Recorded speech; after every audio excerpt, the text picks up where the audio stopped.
stage. I am excited to hand things off to our main event for tonight, which is a conversation about Howard Mortman's new book, When Rabbis Bless Congress.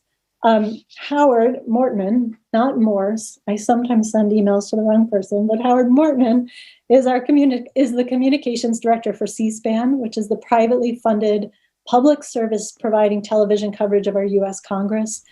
He's a veteran of DC media organizations. He's observed Congress from positions at MSNBC and the Broadcasting Board of Governors, New Media Strategies. He's a native of Washington and grew up attending Temple Micah. And now he and his family are members at Temple Road of Shalom in Northern Virginia. When Rabbis Bless Congress, the great American story of Jewish prayers on Capitol Hill is his first book. And he is going to be in conversation with Carl Cannon, who is the Washington bureau chief of Real Clear Politics and the executive editor of the Real Clear Media Group. Carl has covered every presidential campaign and major political convention since 1984. He's received the two most prestigious honors for White House coverage, the Gerald R. Ford Prize for Distinguished Reporting of the Presidency, and the Aldo Beckman Award for Excellence in Presidential News Coverage. I think we're in really good hands for tonight. So I want to welcome Carl and Howard. Thank you, guys. It's a pleasure. Thank you, Kara, very much. Thank you to all. Thank you. All right, Howard. I'm going to start off with a question about your book. That's my inspiration for this question is a guy we both know, Brian Lamb, who started Book Notes about, 30 years ago. And his first question and his first Book Notes is the one I'm going to ask you. Why did you write this book? So, Carl, since you're going to cite Brian Lamb in your question, I'm going to include C-SPAN in my answer. So I've whether it's the pleasure or the not pleasure of watching Congress for a living, I watch a lot of Congress on TV. My job is the PR guy for C-SPAN. And just, you watch the House and the Senate all day long, and, you kind of get a sense of the fights and the rivalries and the back and forth. One thing that always struck me was the prayer. Every session of Congress begins with a prayer, the House or the Senate.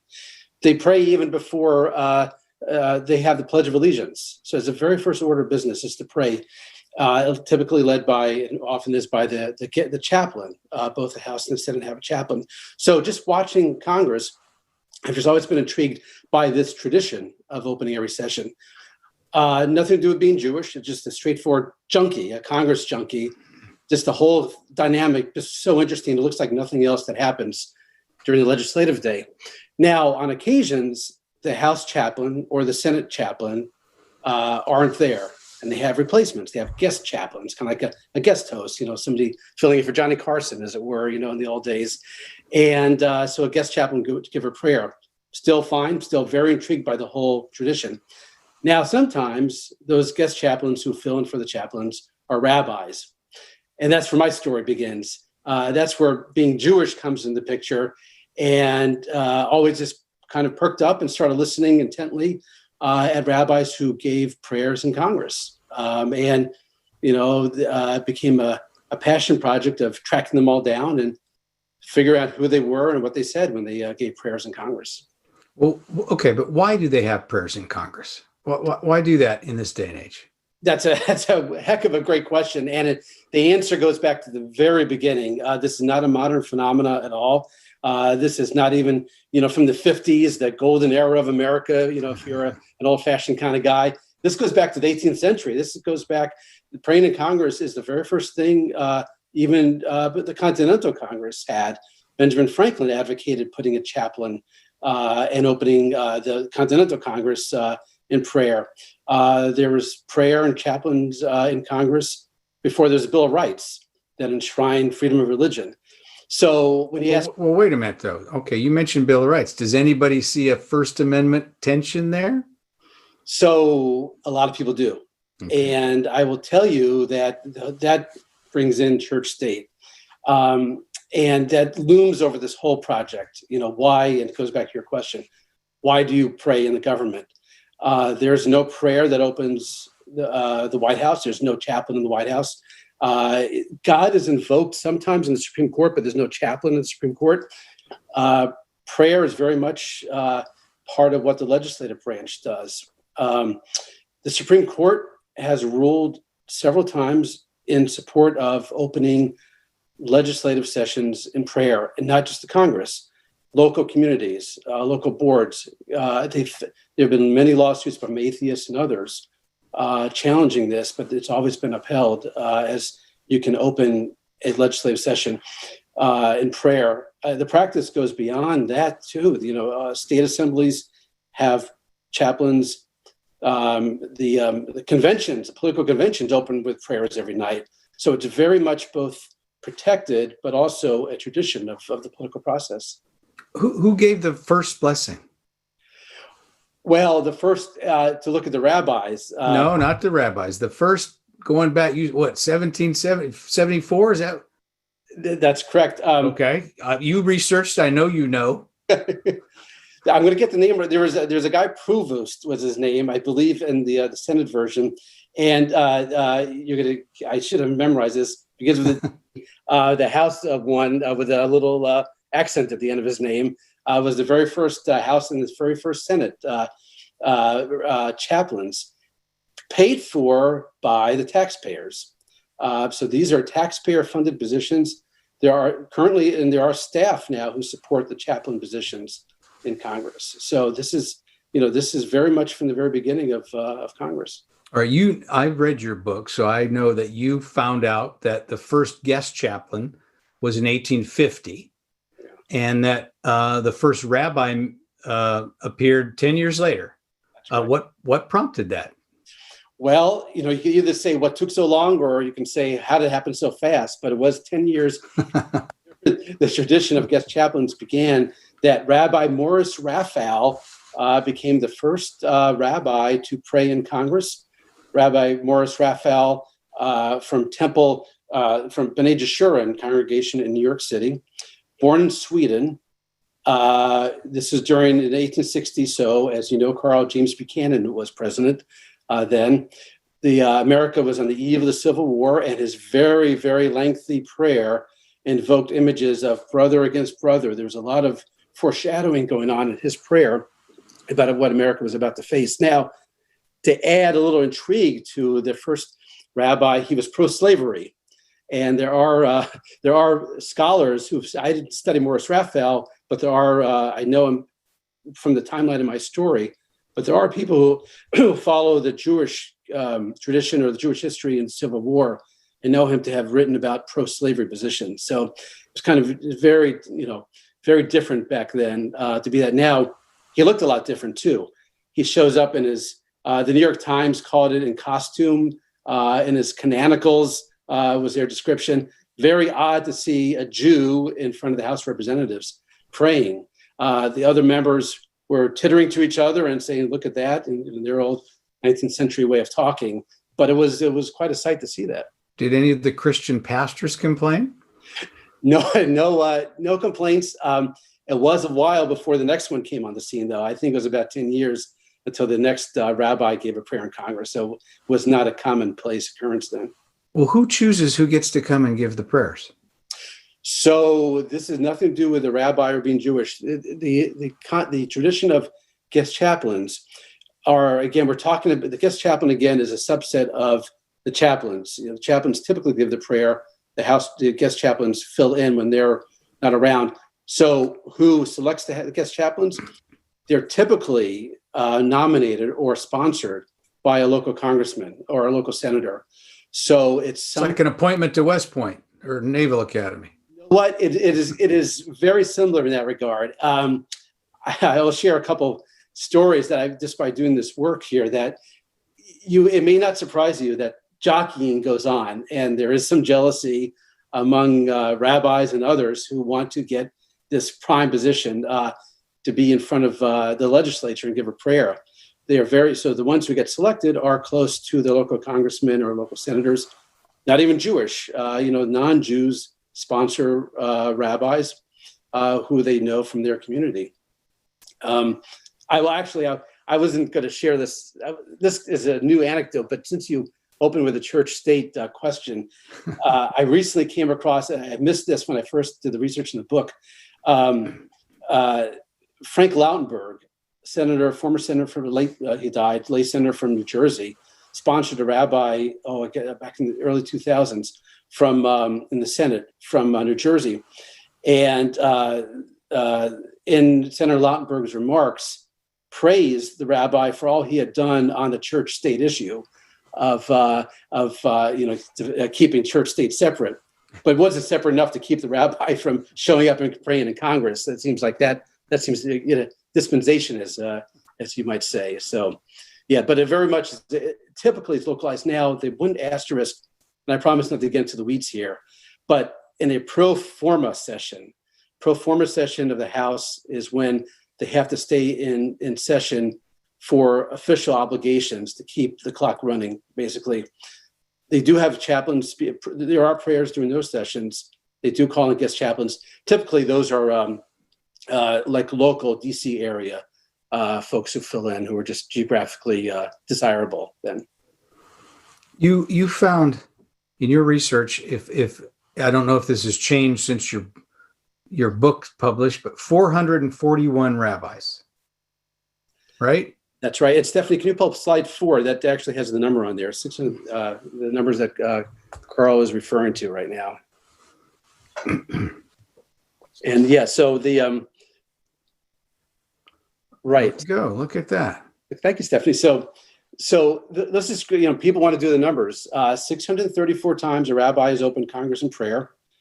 Comes from 441 rabbis. Now, why is that number different? Because some rabbis give one or more, have given multiple prayers. About 100 rabbis have prayed in Congress 2 or more times. And those 441 rabbis come from 400 synagogues. How do they choose between, do they try and get the balance between Orthodox, Reform, and conservative synagogues? How do they do that? It's really funny that the breakdown, and I'm glad you asked that, Carl, because the breakdown is roughly a third. Really? A third Orthodox and a third Reform. So like Republicans, Democrats, and Independents. That's right. Yeah, right. Exactly. Well, yeah, I won't go to voting patterns, but it's actually speaks to that there are no quotas involved. There's no requirement to have a certain kind of rabbi give a prayer. It's just a natural, organic way of looking at the numbers. You found some foreign rabbis too. How did that come to? How did they get here? So the immigration plays a big role. Many of the rabbis have come from different countries, and one of the things I really love about these stories is many of them came from Eastern Europe, from Poland, from Germany and Russia. And many came before the war, before World War II, before the Holocaust.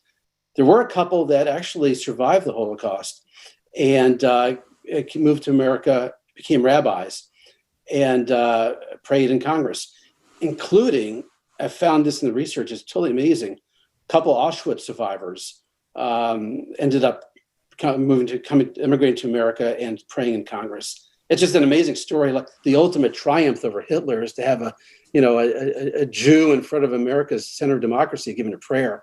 But there were a couple Holocaust survivors who have prayed in Congress. Sure. You found. Tell us about the female rabbis. Why are there so few women? Sure. And actually, let's open. I love that. Stephanie, can you pull up the video, the first video of, and we'll talk about, this will be our first example of what a rabbi giving a prayer in Congress looks like. This is the video of Rabbi Hannah Spiro, who is, I know, close to the Capitol Jewish Museum. And that's the first YouTube, Stephanie, if you can just let that play.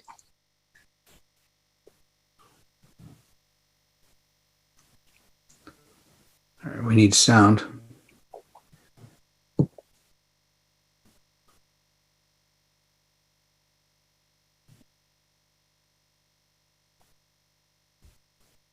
Do we have sound of that, Howard? Is that on my end? I'm sorry about that. Speaker of the House of Representatives. Prayer will be offered by the guest chaplain, Rabbi Hannah Spiro from Hill Havara, Washington, D.C. We thank you for the Jewish festival of Sukkot, which begins today, and for your commandment to build temporary structures, to eat and sleep in them under the stars, and to welcome in guests, honored guests, guests in need. You teach us that these are one and the same. Your festival teaches us to come to terms with impermanence of these temporary structures, our actual homes, our wealth, our social standing, and even our lives. When we remember, as Ecclesiastes teaches, that we came from dust and will return to it, we can't possibly feel justified in holding on to our resources with a clenched fist. You move us to open our hands and homes in generosity, inclusion, and justice. May the Sukkot season and the beauty of changing autumn leaves inspire each one of us to welcome, to serve, and for this brief time we are allotted to generously live. Okay, so Pursuant to Section 3A of the House Resolution 1059, the Journal. okay, so Well, that's a beautiful blessing, Howard. yeah, and a couple to you. She mentioned Ecclesiastes in there, which is always that's really a nice touch to add. Beautiful prayer. A couple things about that. I know Rabbi Spiro is close to the Capitol Jewish Museum.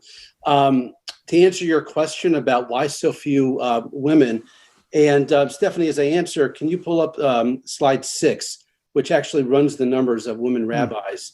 And I will answer Carl's question as we look at slide 6, the number of women rabbis. That video we saw was the first one, and there's Rabbi Spiro right there in the bottom right.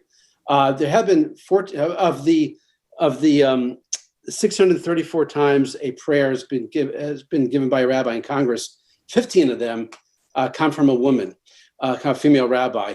2 from Rabbi Spiro. In fact, she's the leader among female rabbis. Okay, so your question, like, why is that so small? So a couple things. The first woman rabbi was not ordained until 1972, I believe, the early 70s. So the men have had decades and decades to run up the score before there really was a female rabbi.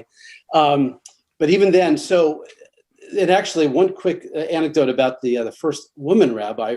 Her name was Sally Prezand, and she was sponsored she was October 1973. She gave the House prayer. Carl, you'll appreciate this. She gave the House prayer the same day that the House voted for the Senate Judiciary Committee to begin impeachment proceedings against Richard Nixon. So they had the woman rabbi give the prayer that day, sponsored by. You want to guess, Carl, who Sally Prezand was sponsored by? Peter Rodino, maybe? No, I'll give you a hint. She was from New York and from B'nai Jeshurun in, I'm sorry, from the Stephen Wise Synagogue in New York. So if I say New York, early 70s, a groundbreaking woman. Bella Abzug? That's correct, Carl Cannon. We've brought the right moderator in for today. That's right. Bella Abzug sponsored her. And very much of a time of breakthroughs for women. That one asterisk to Rabbi Sally Prezand's pioneering prayer for a woman rabbi, the congressional record spelled her name wrong. It should be spelled Priesand. They transpose the E and the I. So they have it misspelled as Preisand, which is wrong, which makes it really tough to find in the congressional record if you're doing research on this, but I persevered. So anyway, so here, 15 prayers by 14 women. There's nothing different about their prayers than the men. There are no Orthodox rabbis who are women, so they're not represented here, at least in this group. But there are conservative Rabbi Spiro's Reconstructionist and Reform rabbis have been up there. So do you have a slide on the rules that they give the guest chaplains, both rabbis and pastors and priests and others? I saw something. I think you've collected that. Do you have something on that? Yes. A slide we could show our yes. Friend? There we go. And I want to ask you something about this. By the way, before you ask, I just want to thank in our audience today is Rabbi Arnold Resnikoff, who was given the most prayers by a rabbi who provided this slide to me. So I just want to thank him. But yes, Carl, go ahead. What's your question on this? Well, the first one struck me. The length of the prayer should not exceed 150 words. That strikes me as a new convention, that they didn't do that in the 18th century. So yes, so it's new. Not only is it new in the 18th century, I found really lengthy prayers going back to like the 1950s and 1960s. So I don't know when these rules were instituted. Again, these aren't laws or statutes, but these are rules for the house chaplains. They're fairly new. So you're right. 150 words seems awfully short. There are guest chaplains who exceed that, who don't want to miss their opportunity, in the limelight to go further. But that most behaved men and women of the cloth keep to 150. The other thing in here that you might be interested in is the third check here. It must be given exclusively in its entirety in English language, which is really interesting for my research because I found a lot of prayers that incorporated Hebrew in their prayers, and actually in what the rabbi said. So now, if you speak Hebrew in a prayer opening Congress, you're breaking the law. You're breaking the rules. But before these rules, there was actually Hebrew in the congressional record reflecting the rabbi's prayers. All right. So in your research, did you come across some rabbi, long dead, somebody you never heard of, who kind of became one of your favorites, a person you thought, wow, this guy, he's amazing. He should be famous. Is there some favorite person of yours that emerged that spoke to you? Yeah. A couple from historically, there were a lot of rabbis who gave prayers during the Vietnam War, and not necessarily well-known rabbis, but just, your everyday rabbi from a synagogue around the country. And what I loved about their prayers was you could see their rhetoric change. Sometimes, even though you're not supposed to really get involved in politics and policy, you could sense when they talk about the safety of our troops overseas, or, America is up against great odds, kind of like broad language that you kind of know. And you could sense the rhetoric moving from very supportive of what America's doing in the early 60s, rabbis' prayers. And you could sense as America's turning against the war, their language is shifting as well, basically saying, when can we come home from Vietnam? So it's not really a particular rabbi who was a favorite of there in that, but just I was a fan of just watching that rhetoric change. I will tell you one quick, really personal anecdote that I loved. There was a rabbi from St. Louis. His name is Rabbi Maurice Lyons, and he gave this prayer in the Senate in 1994. And he included in his prayer what's called the priestly benediction. The priestly benediction, basically the rabbi will raise his or her hands over a congregation and use a prayer from the book of Numbers in the Torah to bless the congregation. Well, Rabbi Maurice Lyons did this prayer, and he spoke in Hebrew over the Senate.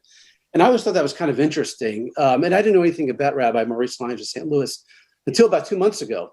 And I got out of nowhere an email from his family who had been Googling around. Rabbi Lyons has since died, but Googling around looking for mentions of him.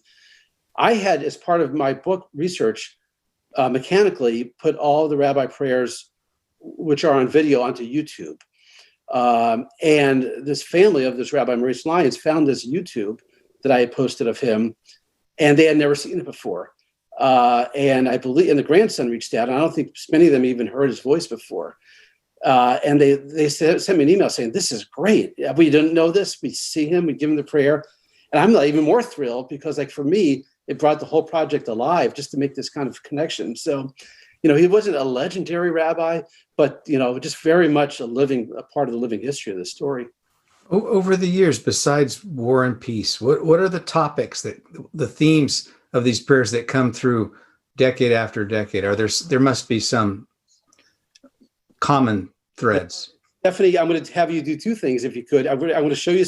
Can you show slide 9, which is topics? And after that, I'm going to come out and I'm going to ask for you, Stephanie, to show video number 2, the CNN story on Rabbi Reznikov. But if you could show slide 9 for a second. Here are some themes, Carl. Here are the really runs the gamut. So again, the preface that the role of the chaplain is not to influence legislation. They don't vote.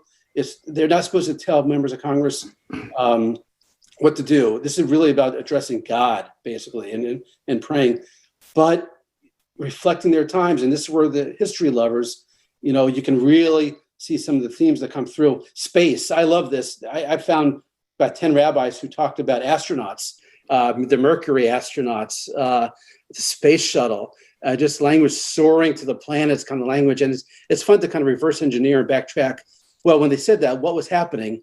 Well, the space shuttle, just launched for the first time, or there's a tragedy in the space shuttle when you look back.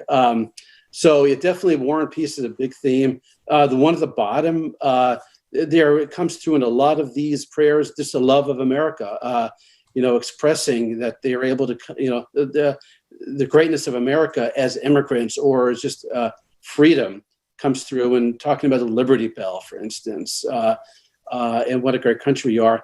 Now, I do want to now show another theme that's not often heard, but Stephanie, I want you to play here, if you could, that the CNN story on Rabbi Resnikov's prayer. We'll talk about this when we come out of that.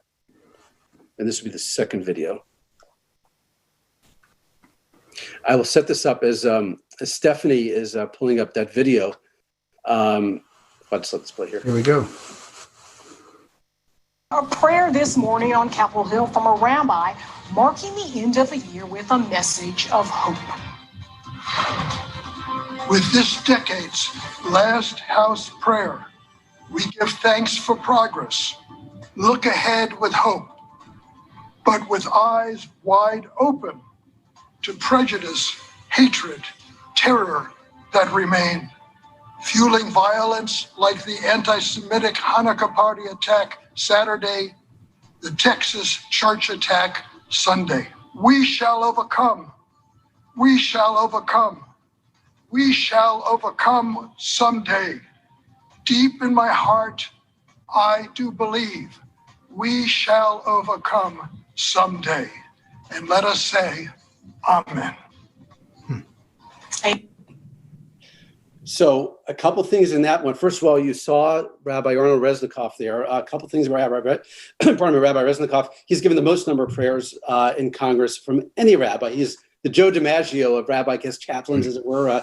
He's given 17 prayers. Rabbi Resnikov himself is fascinating. Vietnam, front lines of Vietnam. He's a retired Navy chaplain. Was in overseas with the troops of Vietnam. Was in Beirut in 1982 when the barracks were bombed. He was also at the dedication of the Vietnam War memorial, the memorial, 1982, for that dedication. And he belongs to Addis Israel congregation in D.C., given the most number of prayers. That prayer we just saw made national news because it invoked the Hanukkah is from a year ago, the end of December 2019, and this is right in the heels of this terrible incident in New York, the stabbing in the synagogue. Rabbi Resnikov incorporated that theme, that topic, into his prayer, as you saw, and that was the first time, and I bore this out in the research, the first time that anti-Semitism ever mentioned in a rabbi's prayer. Domestic anti-Semitism. One time, a prayer rabbi mentioned anti-Semitism in Russia. This is the first time domestic anti-Semitism was ever mentioned in a prayer. Now, it's important to note that these prayers, again, are reflecting the moment in time when they're given. So it's just by coincidence, the timing that Rabbi Resnikov's prayer happened right after this. Surely that if other anti-Semitic instances coincided with rabbi prayer, they might have been mentioned. But this was the only time that theme came out in the rabbi's prayer.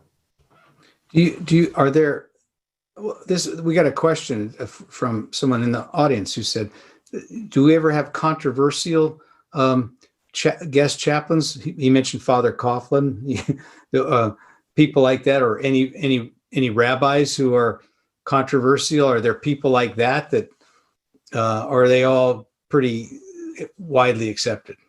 Well, that's a really, I would say, fun question because Rabbi Coughlin, Father Coughlin was not I don't think he ever actually prayed in Congress, though I don't want to say that outright.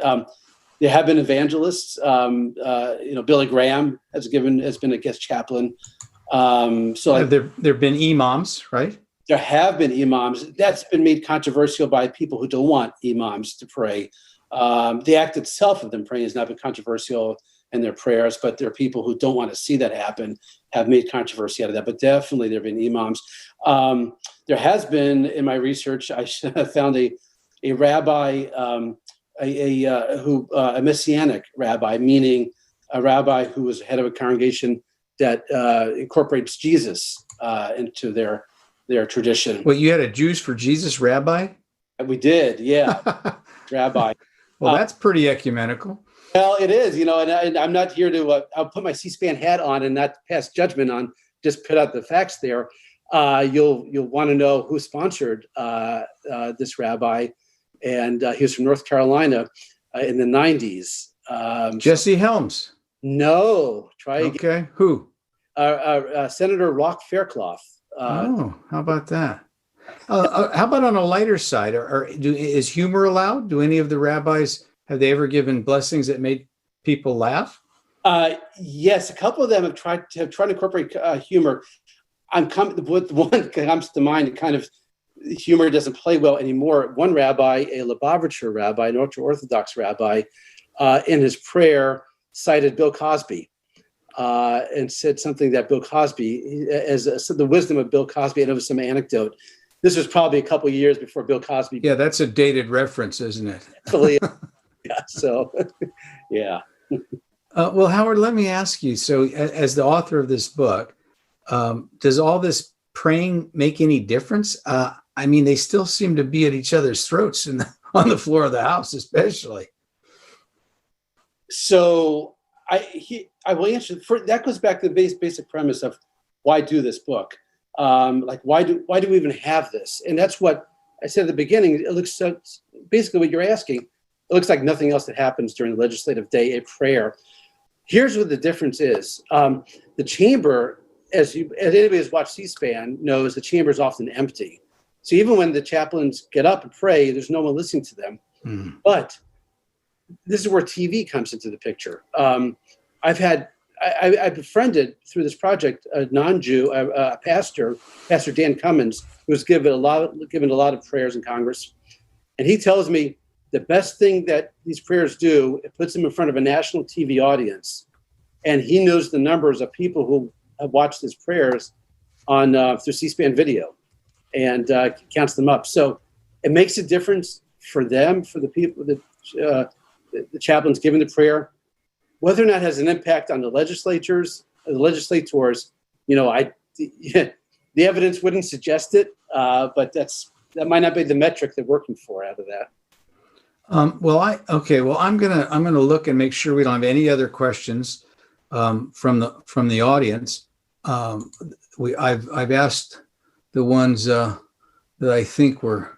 I've asked them. All right, they were good questions. What do you expect from this crowd? And of course, they're good questions. But I guess this is my final question for you, Howard, and take your time in answering it, because this is you wrote this lovely book. But what does taken all together, these blessings and prayers from these 441 rabbis, what does it tell us about the American story? Oh gosh. Okay, I love that. And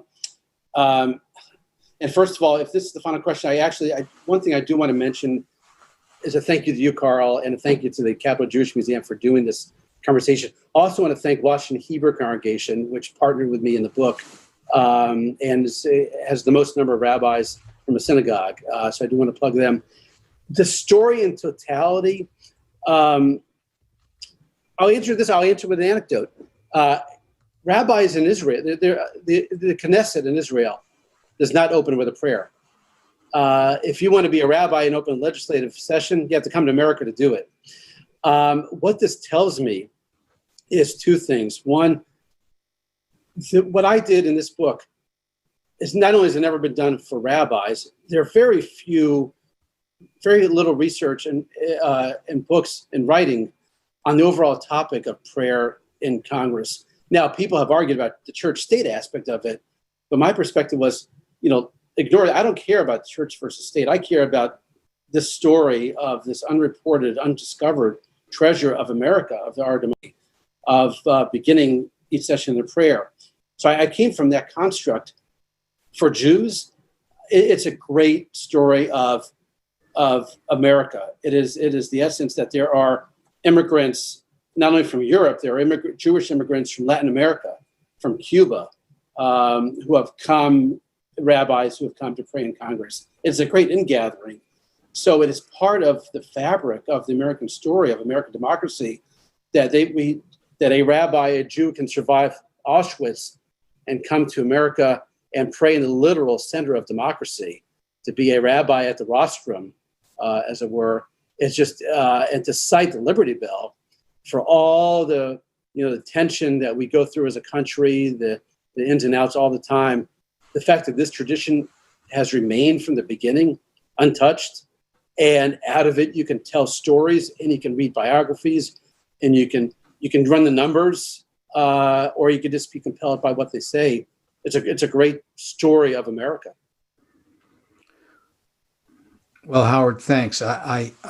You told me about wanting to do this book. We were at lunch at the Dubliner, and I told you if you did it, I'd buy you a lunch at the Dubliner. And now all we have to do is get a vaccine, and hopefully we'll be able to do that in the spring of 2021. So congratulations. This is an excellent book, and I'm proud to be associated with you. Carl, thank you. Well, let me just add my congratulations and thanks to both of you for a really fascinating conversation. That last answer strikes right at the heart of the stories and mission of the Capital Jewish Museum. So thank you for being right on point as we conclude. And thanks everybody for joining us this evening. If you are not already getting our newsletters, sign up on our website, capitaljewishmuseum.org. Follow us on social media, all that good stuff. And we hope that you'll be back for our next program. Stay safe, be well, and good night, everybody. Thanks.